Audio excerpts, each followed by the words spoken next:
Good evening. Welcome to This Week in Review. This has been another one of those weeks with little happening.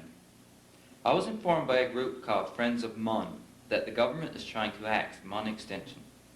This is where we get a large number of our playback materials. They enclose the tape with some information on their cards. Extension belonged to the people, and it didn't do things quite the way the government wanted.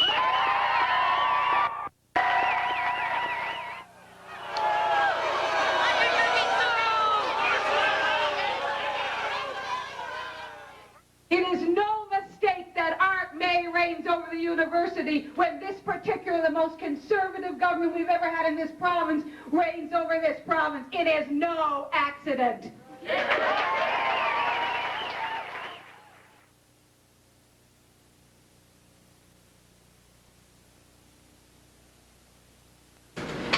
So I was not consulted. The staff at the Division of Extension were not consulted.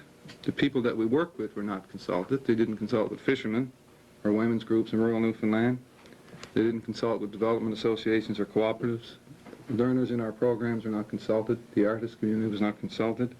Native groups that we work with, the literacy groups that we work with, none of these people were consulted. So I don't know who was consulted in terms of this decision. A line you hear from a lot of people who like to get rid of extension, that we were relevant 20 or 30 years ago, but things have changed and we're not needed anymore. Well, that suggests to me that it's 20 or 30 years since Dr. Warren's been out in rural Newfoundland, because there is a great need out there. The need is much more than it was before.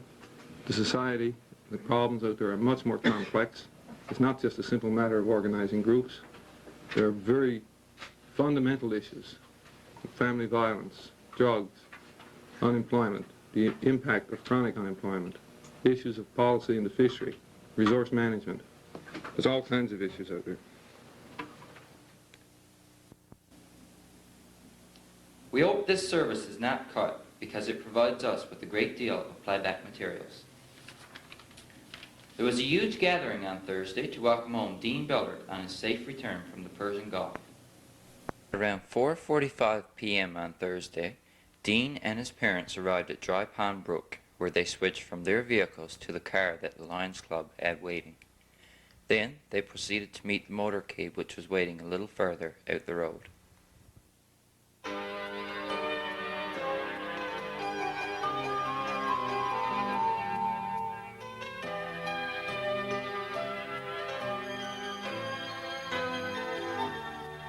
From a distance, the world looks blue and green, and the snow-capped mountains white.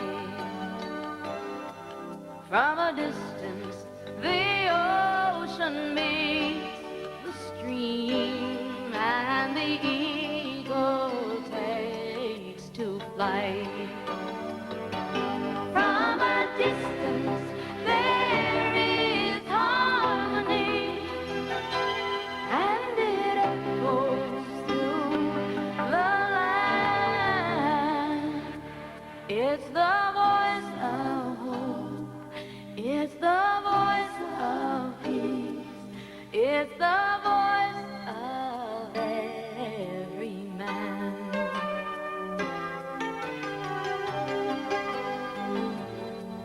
From a distance, we all have enough, and no one is in need. And there are no guns, no bombs, and no disease, no hungry mouths to feed.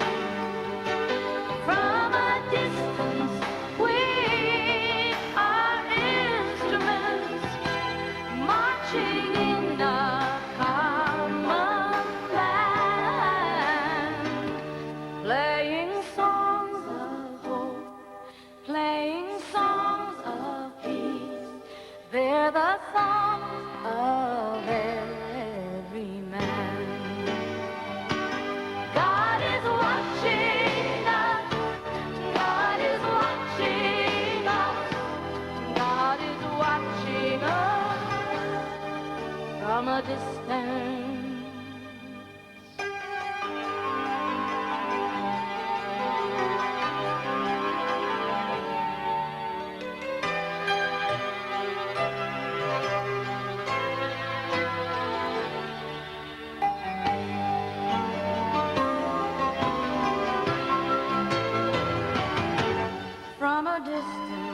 you look like my friend, even though we are at war. From a distance, I just cannot comprehend what all this fighting is for. From a distance, there is harmony, and it echoes through the land. And it's the hope of hopes, it's the love of loves, it's the heart of every man. It's the hope of hopes, it's the love of loves. This is the song of every man. And God is watching us. God is watching us. God is watching us from a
can see the Lions at a large cake made in the shape of the Canadian flag, as well as a number of bottles of champagne waiting for Dean's arrival.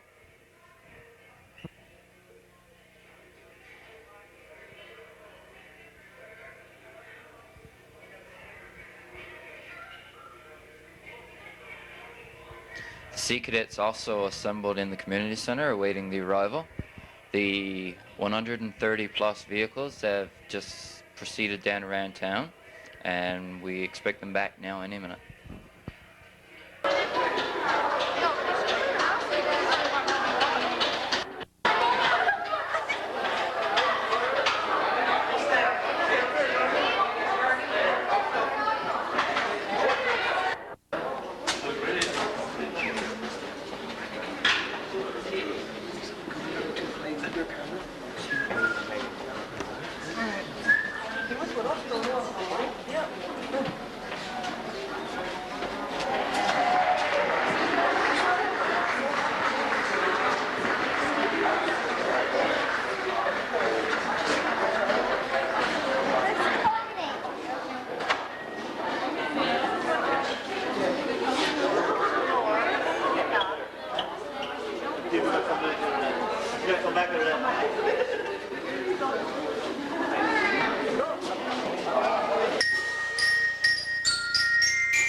Okay, let's hear a fine, warm welcome for our sailor from the Persian Gulf.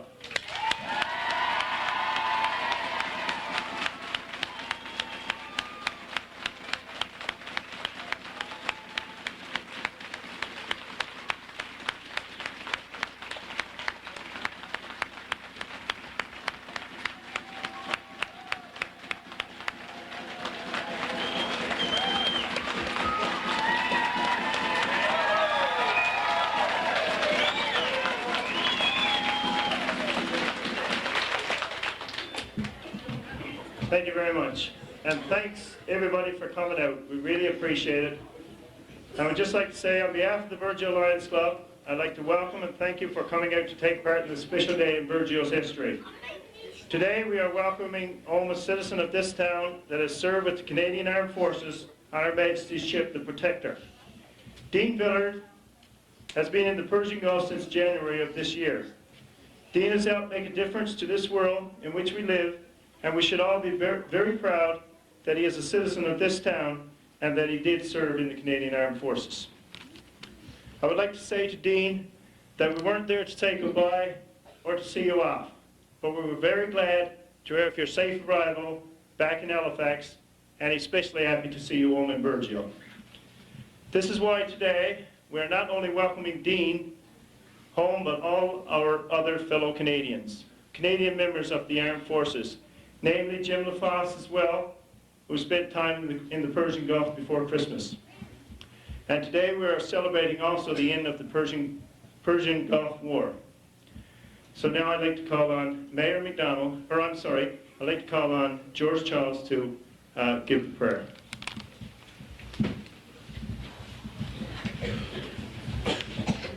Well, this must have been made for you, Gord.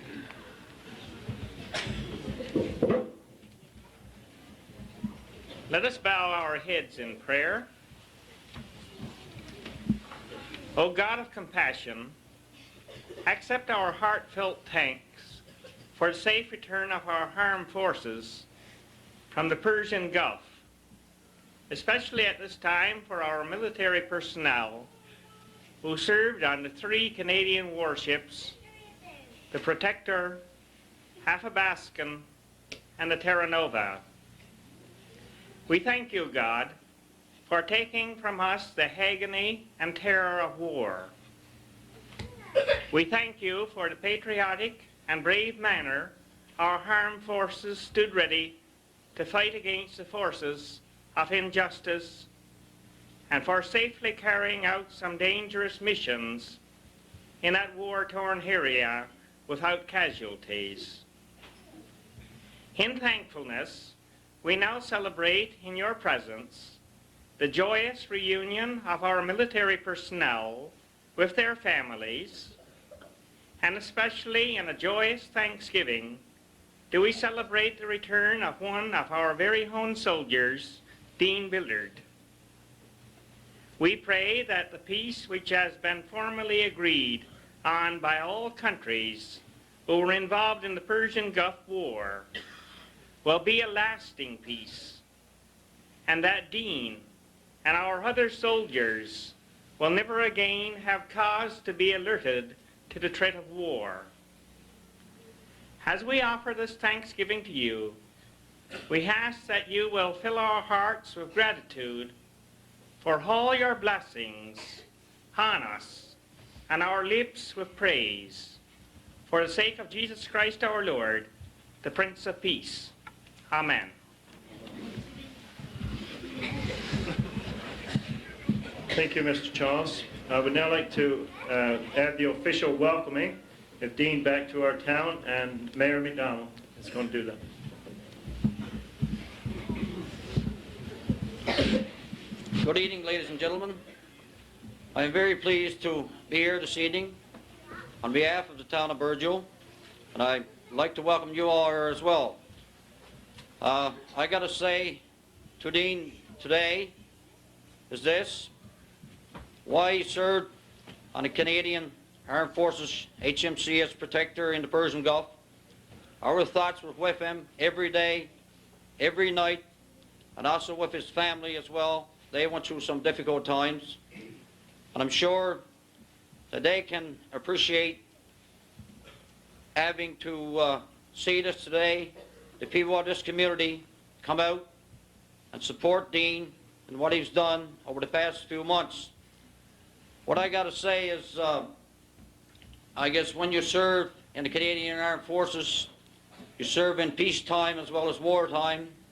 It's very unfortunate that this time it was wartime, but I see Dean as having the courage, brave young man from this community of Burgeo who served in the Persian Gulf in the wartime, and I'm proud to see that Dean today has returned safely. So, ladies and gentlemen, I want today, on behalf of the town of Burgeo honor Dean for serving its country, serving its community as well, and I believe that Dean should be given the credit today as an hero. Thank you very much.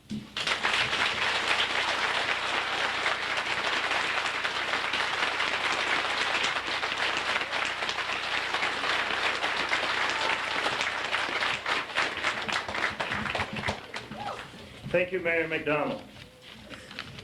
Today we have two gentlemen here, Reverend Cole and Charles Blagland, who are not so fortunate to have such a warm homecoming as Dean has had. So I'd like to call on Reverend Cole to speak on Dean's behalf.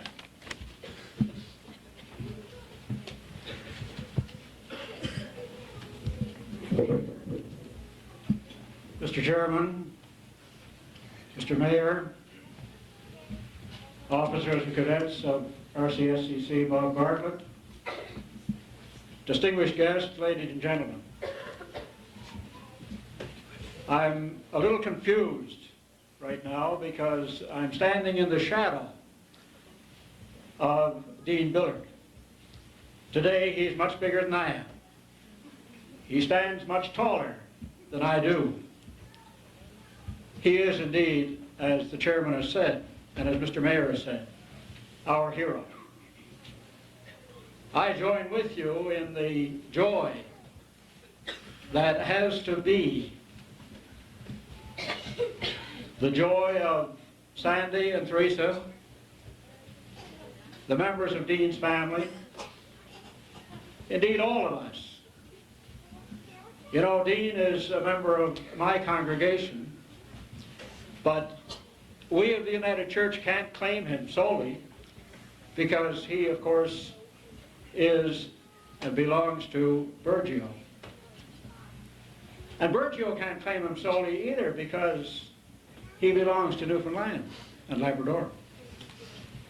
And Newfoundland and Labrador can't claim him because he's a citizen of this great country of ours, Canada, for which he has been prepared to go to a foreign field or a foreign area and defend what he and others like him think to be well worth preserving. Now, the chairman said that I was to speak on Dean's behalf, but looking at Dean, I see that he is big and ugly enough to speak for himself. And I'm just wondering, I'm going to direct this question to Charlie. Charlie, did we ever look that young? I believe you did sometime. Well, we may have looked that young, but we never looked that good looking.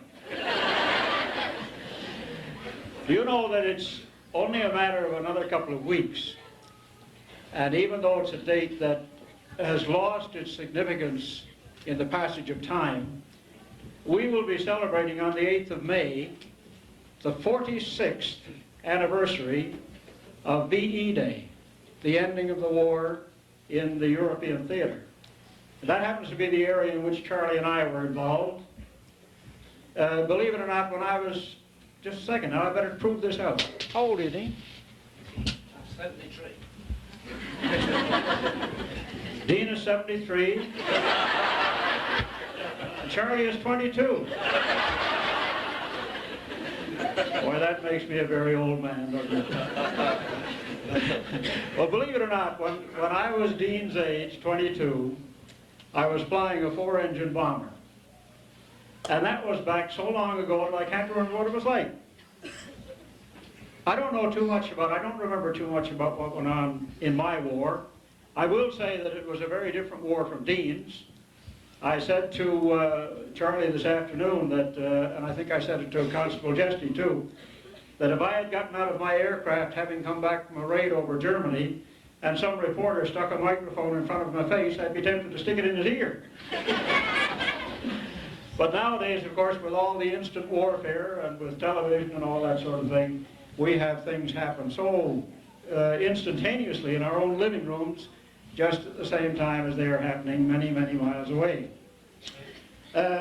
You know, when Charlie was overseas, he was in the Army, of course. I forgave him for that. He and a friend of his, George, they were walking down the street in London one time looking at the big tall buildings, They'd never seen anything that tall, you know, 6 or 7 stories. My gosh, that was high. And Charlie was standing on the side of the street. He was lounging across, looking up at the tower of Big Ben, you know, and just leaning up against the building. And his friend George was across the street because they had agreed they would make notes on what they saw, you see. So this very staid British officer came along with his crop stick under his arm, you know. And Charlie was leaning against the building, gawking at the big high buildings across the street. And this officer said to him, "My good man, what are you doing?" And Charlie said, "Lord God, old man, look at the building, boy, what's wrong with you?" And he said, "I say, do you know who I am?" And Charlie roared out, "Hey, George, come over here. Why does the fellow over here don't know who he is?"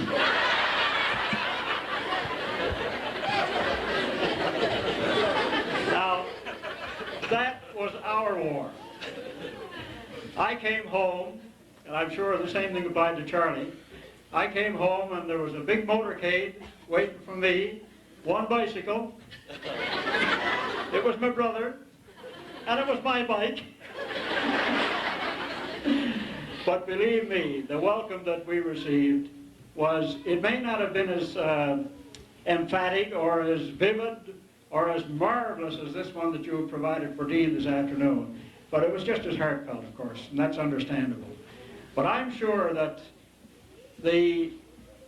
what you have done this afternoon, you've come out in your numbers, great numbers, and it's an indication of the esteem in which you hold your fellow citizen. I look upon him now and I address him as a veteran, because even though he may not have been involved in the sort of thing that I was involved in or that Charlie was involved in, that makes him no less a veteran. Because if he had been called upon to do things in his service, if his duties had been other than peacetime, and I say peacetime in wartime really, because even though it was an area of war, we think that there wasn't all that much danger. But we don't know that. And we don't know what went through the hearts and minds of the boys who were there, wondering what was going to happen next and when it was going to happen. So even though there may not have been any shots fired at Dean or at his ship, it still, as I said, doesn't make him any less a veteran, because he and his fellow servicemen at that time, if called upon, would have performed the similar duties that we were called upon to perform many years ago. I'm so happy to be here, I don't know what I'm saying.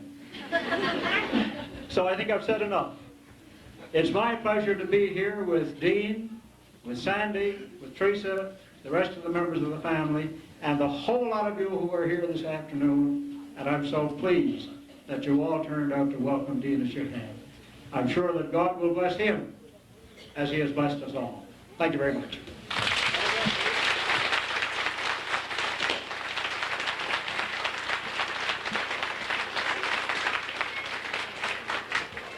Thank you, Reverend Cole.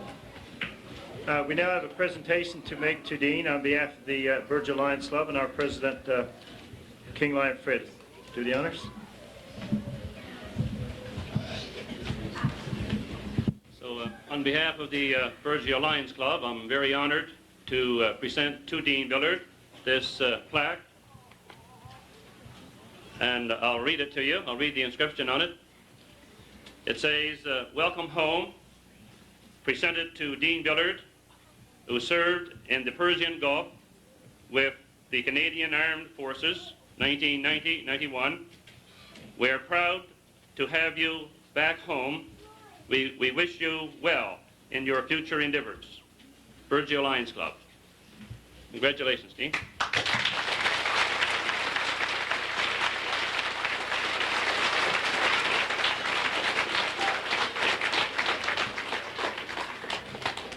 In the same way that we've all shared in the worry with regards to Dean and his family, I'm sure this afternoon we're all here to share in the happiness with Dean and his family and welcome Dean back home with his family and friends.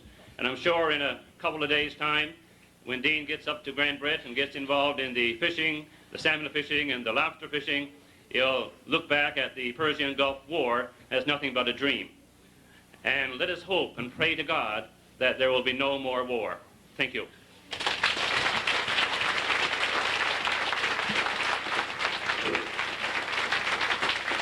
Thank you, King Lion Fred. And now, what all you've been waiting for, and I'm sure Sandy and Treese on Sunday to hear Dean, hear what he had to say. So, sir, you have the floor. You can have it as long as you want. Linus got a meeting at 8:30.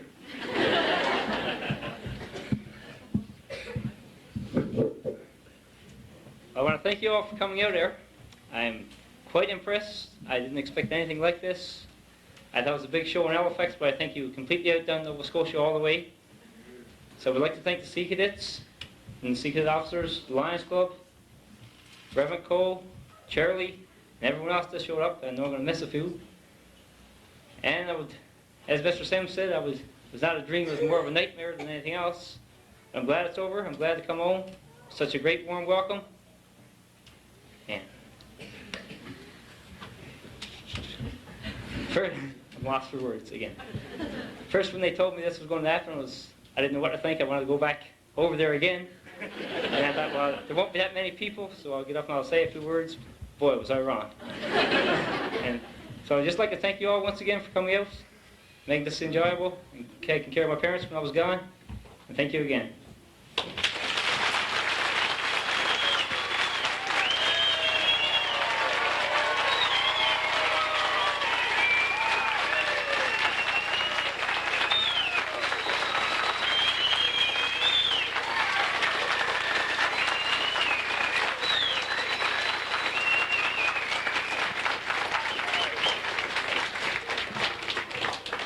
Okay, if I could now, I'd like to call on Sandy and Treese, Dean's parents, and his brother, that's there, and Dean to cut the cake and open up a bottle of champagne.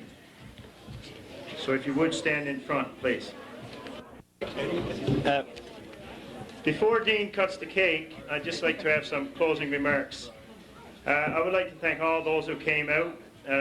You, the people of Burgeo, Sea Cadets, the committee. Believe it or not, we did have to have 4 or 5 meetings. There was a lot of planning to get this done, and it worked really well. We're really, really pleased that you helped us out.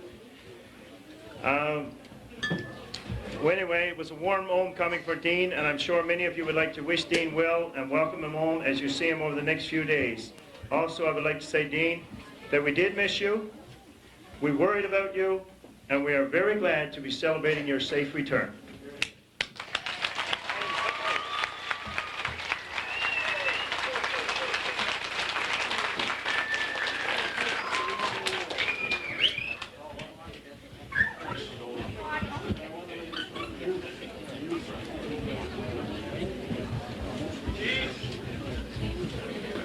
You got it. Hold on, pop a bottle of champagne now, will you?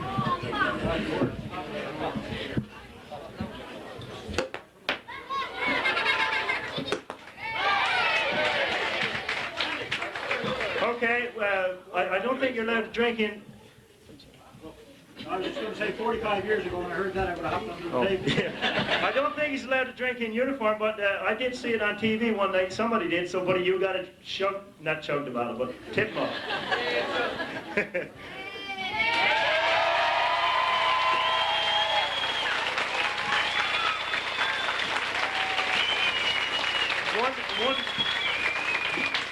One other thing, I've been asked to present this to you. It's I guess a welcome home gift from the staff at Riffs.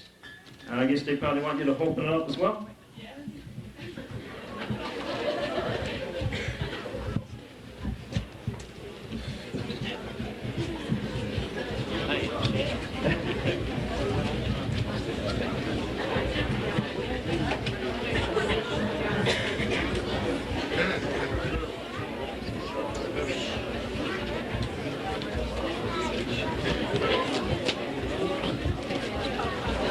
Again.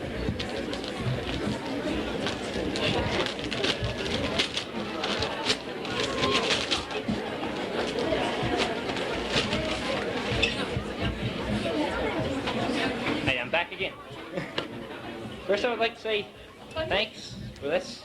Too far away. Thanks for this. And what a scheme to get him back up here.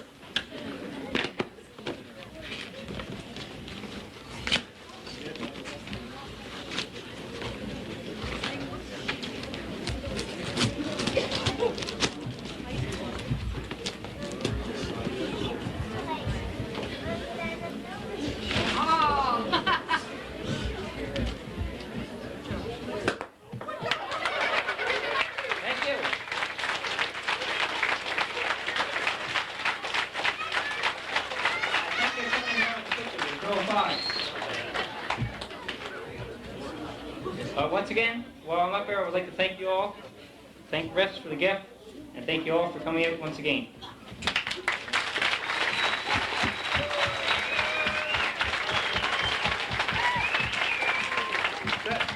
That brings this to a conclusion. We do have some champagne to celebrate, and cake. We'd appreciate if everybody come along and get a piece of cake. Welcome home, Dean. Thank you. How long were you stationed in the Persian Gulf? I was there for 3.5 months. Okay. How did it feel when you were notified that the war had officially started? Scary, frightening. It was a different feeling. Everyone on the ship went quiet.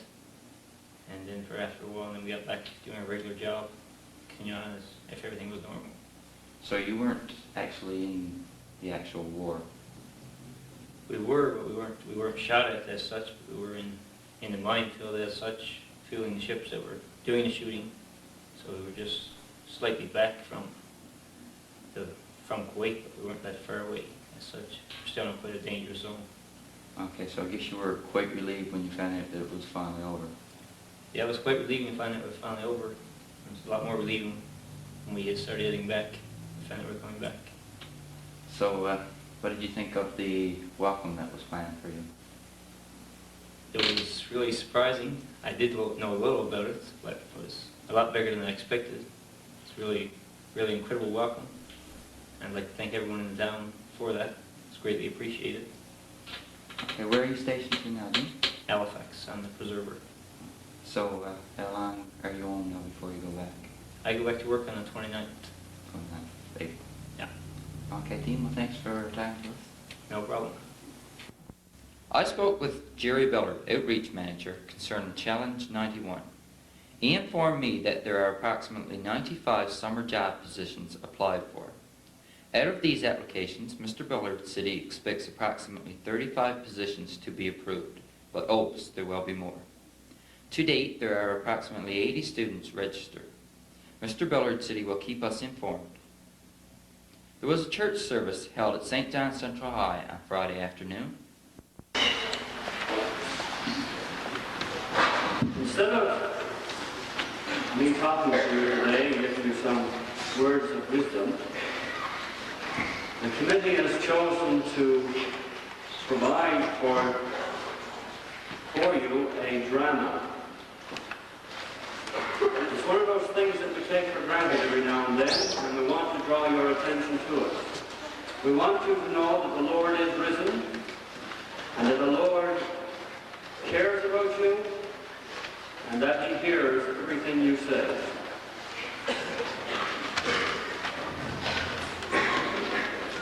Rennie Hatcher will say her prayers now, and I would beg that you remain very quiet because it's very important what she has to say.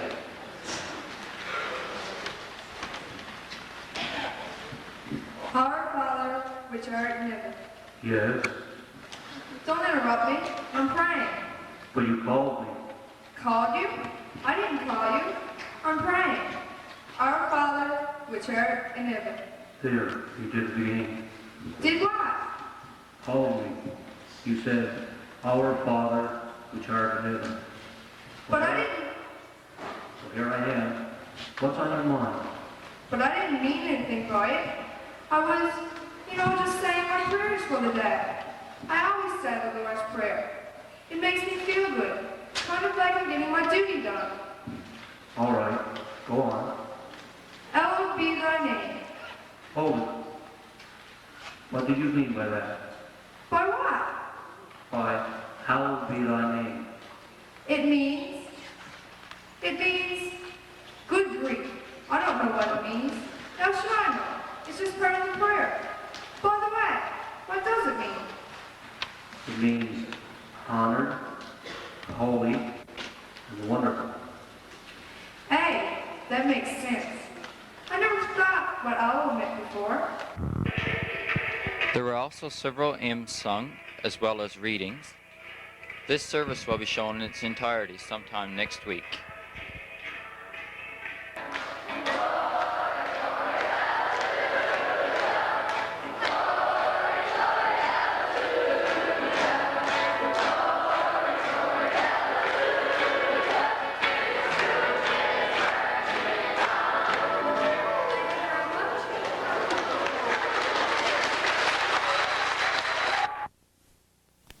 April of 1983, Burgeo Broadcasting System held a telethon to raise money to purchase the equipment which makes programming on Channel 10 possible.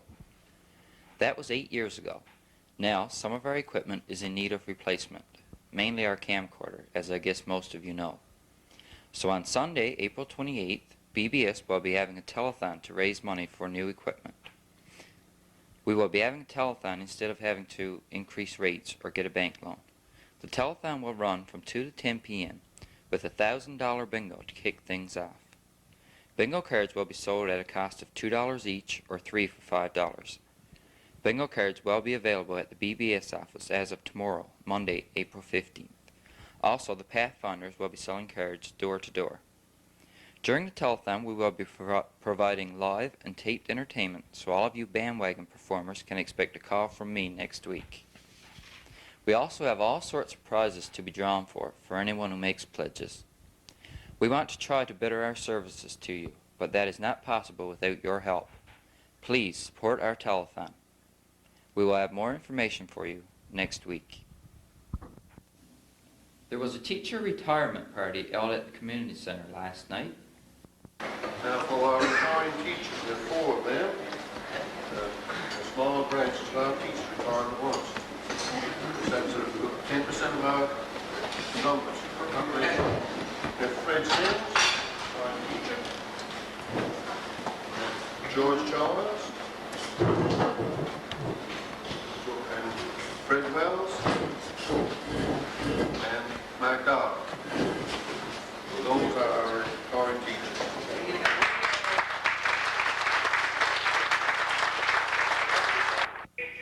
Guest speaker for the evening was NTA President, Mr. Keith Coombs.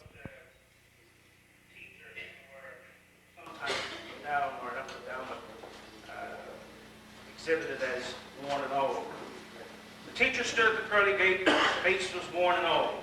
He merely asked the man of faith, admission to the fold. What have you done, St. Peter asked, to gain admission here? I labored as a teacher on earth for many a year. The gate swung sharply open. Peter sounded the bell. Come in, he said, and take a heart. We've had enough of hell.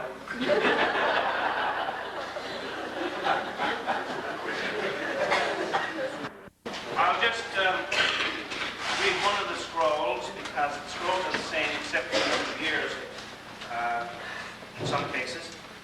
This one is to Frederick Sims. Newfoundland Teachers Association Honorable Retirement and Life Membership Award to Frederick Sims.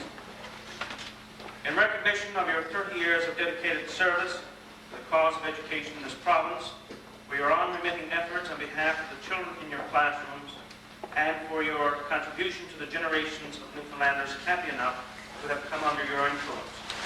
In recognition of the above service and as a token of its esteem, the Newfoundland Teachers Association hereby grants to you life membership with all the rights and privileges contained in the association's bylaws. Signed at St. John's, Newfoundland, 1st day of April 1991, President Keith Coombs, Executive Director Wayne Russell. Thank you.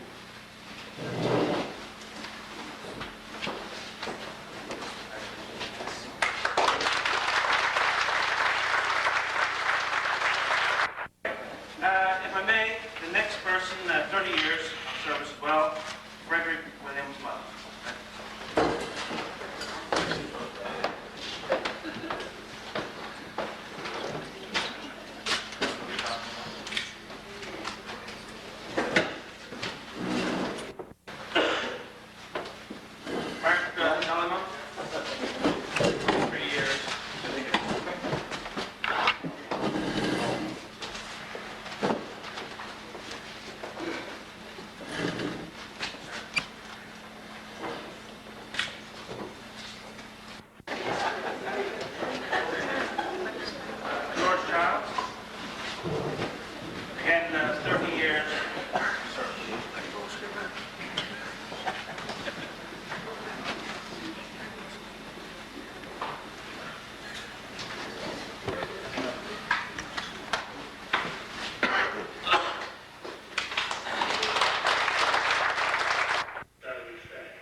This program will be shown in its entirety sometime next week.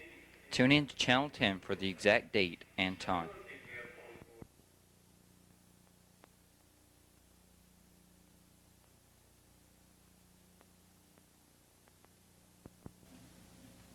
Community events. The Lioness TV Bingo was won by Lavina Dominic. The fire department will be having a TV bingo on Wednesday, April 17th. Cards are $1 each or 6 for $5. They can be purchased in most stores around town or from any fire brigade member. Please support the fire department and play TV bingo. Lundrikins are scheduled to arrive in Burgeo tomorrow to begin work on Smalls Island Bridge. Young's Construction are also scheduled to arrive in town tomorrow to begin construction on the Senior Center. Parsons Trucking were supposed to have been in last Monday to start the preparation of the incinerator site. All Pee Wee hockey players are to return their hockey sweaters and hockey socks to Guyan or Terry Croucher before Monday, March 15th. Well, that's it for this week. On behalf of BBS and the BBS volunteers, I'm Dave Cooper. Have a great week. Good night.